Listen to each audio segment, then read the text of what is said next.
Pope Francis has cleared the way for Archbishop Oscar Romero to be made a saint. The Holy Father approved a miracle attributed to Romero's intercession yesterday.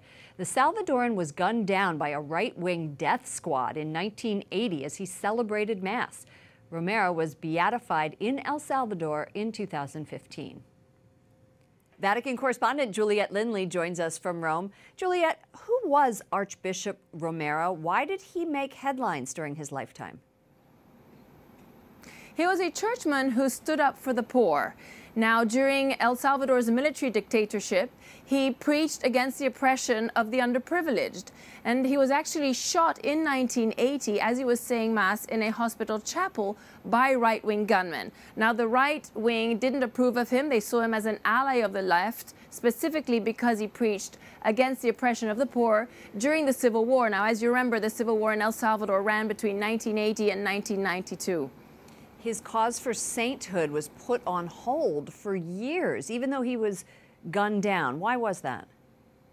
Indeed, it was put on hold because some within the church saw him as being sympathetic to the liberation theology movement.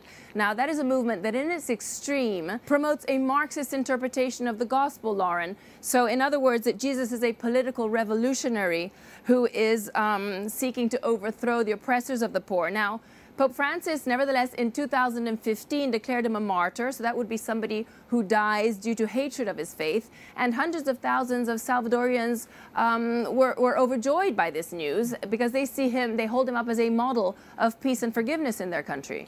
Pope Francis also cleared another miracle yesterday. Tell us about that. Yes, he approved a miracle attributed to Paul VI. So that removes yet another obstacle on Paul VI's path to canonization and sainthood. Now, it's widely expected here at the Vatican that his canonization will take place in October at the end of the Bishop Synod, which is a meeting that he himself established in 1965.